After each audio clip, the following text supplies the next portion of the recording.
Hello, and thank you for joining us for this presentation on the Fulbright U.S. Student Program. The disembodied voice that you are hearing right now is me, Lindsay. Hello.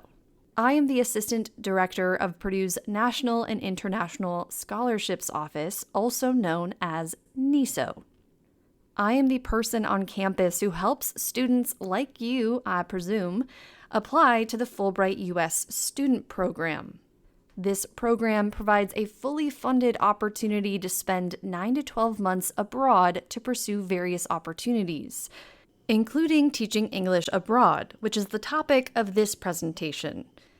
The information covered here will be relevant to all Purdue applicants, whether you are an undergraduate student, a grad student, or a recent alumni. First, some history. The Fulbright U.S. Student Program is named after Senator J. William Fulbright, who spearheaded this initiative in the wake of World War II to foster mutual understanding between the U.S. and other nations. Much of the funding for the Fulbright program comes from the U.S. Department of State, but most awards are co-funded by partners abroad, whether that's the government of a host country, a U.S. embassy, or a regional Fulbright commission. Because of that, there is a significant degree of internal variation when it comes to Fulbright grants, as host countries and regional commissions have a high degree of control over the awards they offer, from what kinds and how many to eligibility requirements, such as a potential language requirement. For that reason, the most common answer to Fulbright-related questions is, it depends. No matter the country to which you apply, however, the mission of Fulbright remains the same: to encourage mutual understanding and cultural exchange between the U.S. and other nations. The Fulbright English Teaching Assistantship Program, also called the ETA, operates in over 80 countries. As an ETA, you would support local teachers and act as a unique language resource to your assigned school and community. There are ETA opportunities across all levels of education, from early childhood students to non-traditional adult learners. These opportunities do vary from country to country, and later in the presentation, I will show you how you can explore those options. Most ETAs teach for about 20 hours a week on average, though that does vary. That gives you ample time to get out into your host community and engage with people and do fun stuff. And that's great, because every ETA applicant must have a plan for how they will engage with their host country and host community outside of their classroom duties.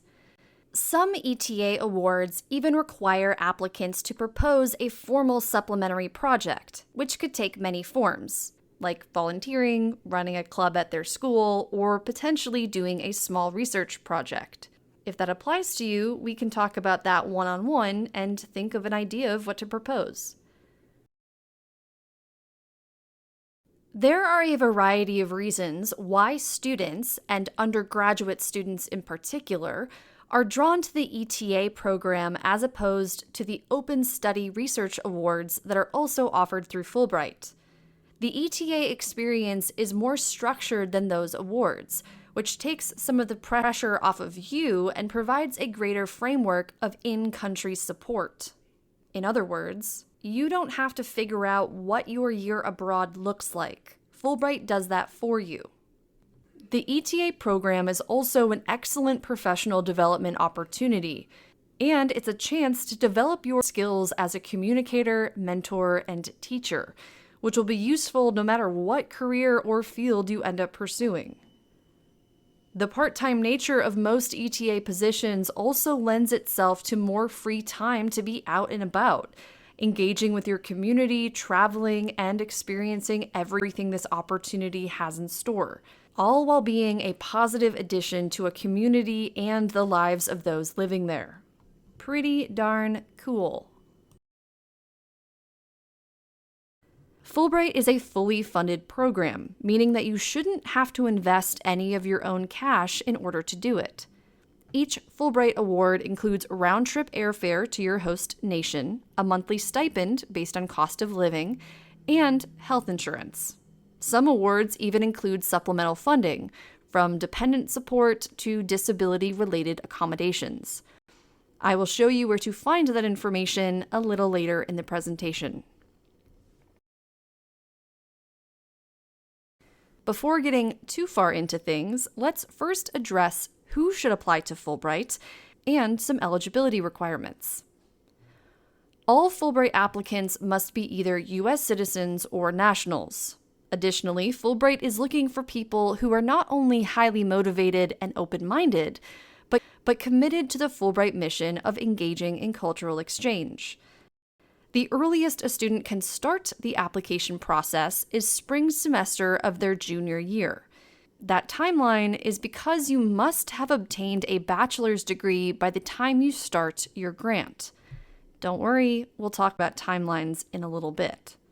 You can also start a Fulbright application if you are a senior, a graduate student who will not have a PhD at the time of application, or as a recent alumni. That's right. Contrary to what the name of the program might suggest, you do not need to be an active student to participate in the Fulbright U.S. student program. Student simply implies that you are not yet a scholar, which Fulbright defines as people with PhDs or individuals with established professional careers. As the final bullet point here states, preference is given to individuals who have spent less than 6 months in the country to which they are applying. This excludes undergraduate study abroad and, generally speaking, pre-bachelor's travel in general.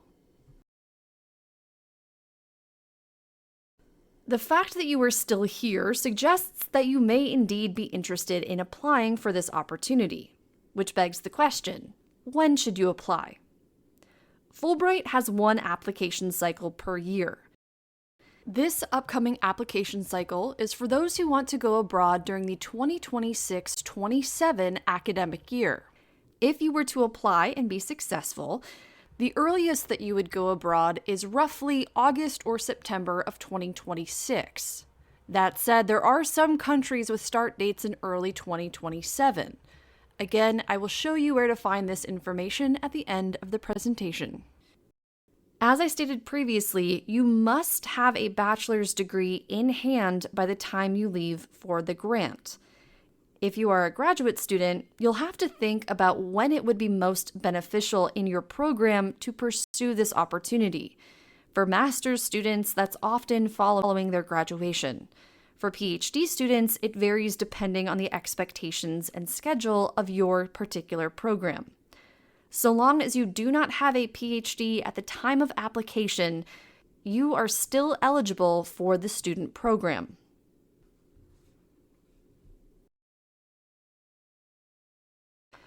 The ETA application requires the following: basic personal data, which is your resume info, 2 essays that I will talk about shortly, and 3 references from people who can speak to your ability to be successful as an ETA.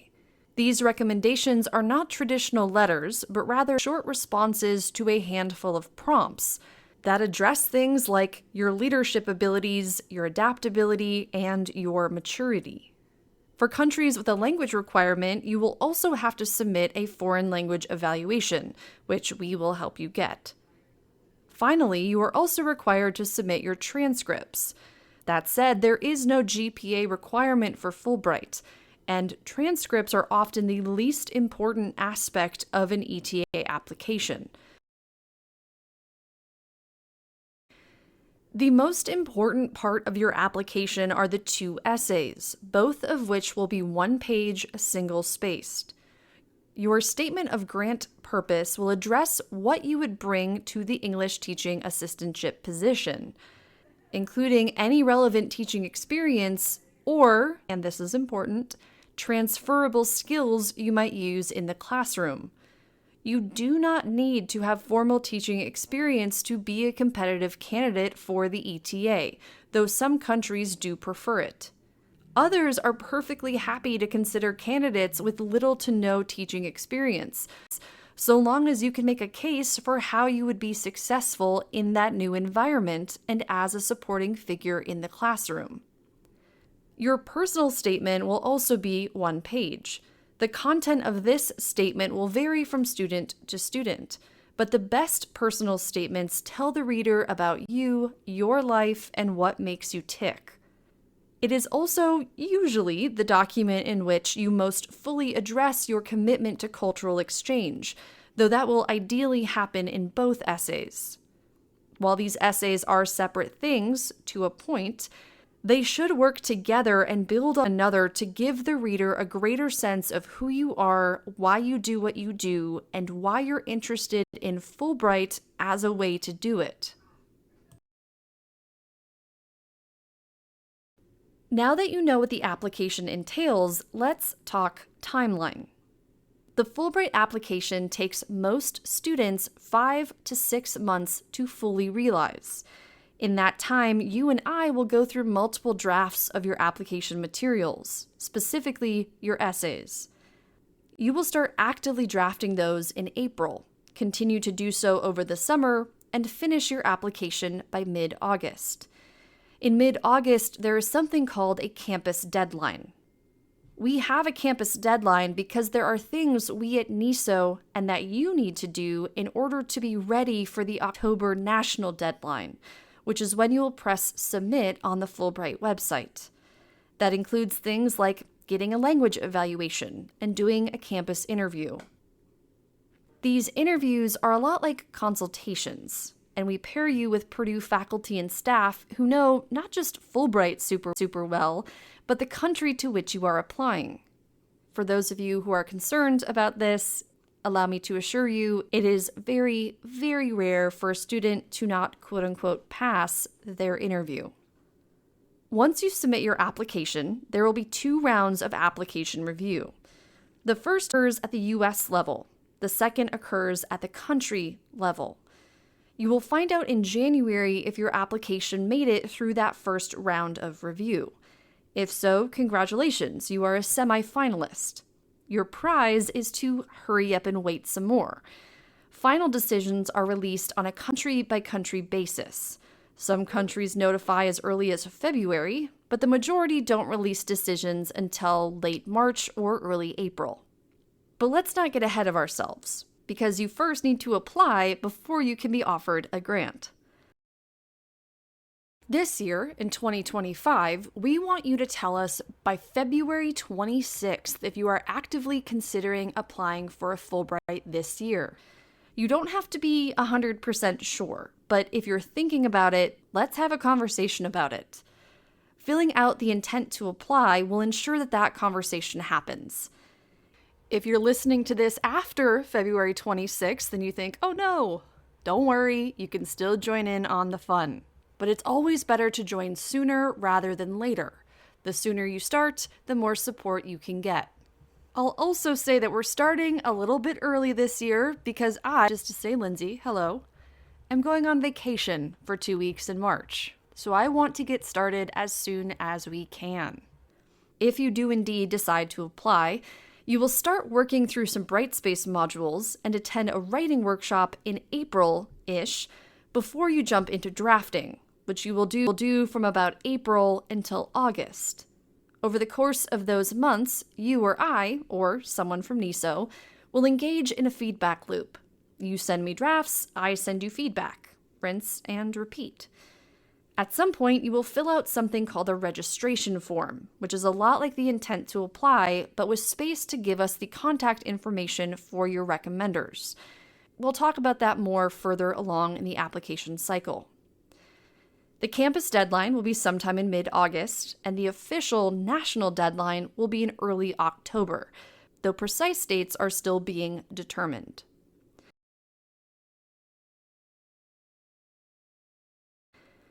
For the last few minutes of the presentation, I'm going to show you the Fulbright website listed here. This is a great and terrible beauty of a website, as it has so much information you can easily get lost in it for days, and I have. If you ever access this site and it won't bring up the country summary, perhaps because the application cycle is closed, that just means the award summaries are down for maintenance. In that case, I would recommend using the Wayback Machine on archive.org, to pull up old versions of those websites. While award summaries can change from year to year, we will look at that together when the new award summaries drop sometime between March 1st and April 1st of 2025. The award summaries that I am showing you in this video, I pulled in January of 2024. For students considering the ETA, but who might not know where they want to go, Fulbright has a very nifty resource under Applicants, Types of Awards, and English Teaching Assistant Awards. Under each regional drop-down menu here, you can see what countries offer ETA positions and the basics of those awards, including where you might be placed in terms of both geography and classroom type. This matrix will also state the estimated weekly time commitment, as well as whether or not there is a language requirement. Once you have a short list of countries that you are interested in potentially pursuing an ETA in, or if you just want to have some fun, you can find out more information on the ETA program for a specific country under, what else? Countries. This brings up a full map of where Fulbright operates. Selecting a region will bring up a country list. While bopping around on the country lists is really fun, I will remind you that unfortunately you do have to select just one Fulbright to apply to per cycle. So if you have a short list of countries, you're going to have to make some tough decisions. For our purposes right now, let's select, Brazil. You will see on this page the kinds of awards offered through Brazil, which includes 20 ETA awards for the current application cycle. The number of awards might change from year to year, but for the most part, they remain fairly consistent. Clicking on the ETA awards for Brazil, you will gain access to all kinds of information related to this program, including a snapshot at the top. You can see here that this program accepts ETA applicants who hold a bachelor's or a master's degree, but doctoral students should probably look elsewhere. You can also see that Brazil is a country with a March start date. As I said earlier, there are many countries with a fall start date, I think the vast majority of them, but ETA grants typically adhere to the school year of the host country, which makes a lot of sense. So be sure to check that the grant period of the country to which you are applying aligns well with your needs and plans. The rest of the page has additional information regarding the award, the start date, and something called a candidate profile, which is where a country will specify preferences for who they want to see in the applicant pool, as Brazil does here. There are also further eligibility considerations, special application instructions, foreign language proficiency requirements, and additionally, information about placement type and location. Further down, there's information about supplementary projects, dependent support, in this case not available, housing situations, and contact information. At this point, I would not recommend contacting these emails. If there is a question that I cannot answer, I will find out the answer for you. Every single award for every single country will have the same information as what you see here. Some countries are more thorough in their content than others, but every award has these same headers and information. Those are only a few features of Fulbright's web. I strongly encourage you to bop around on it and explore its many nooks and crannies. There is all kinds of cool information to be found and opportunities to explore.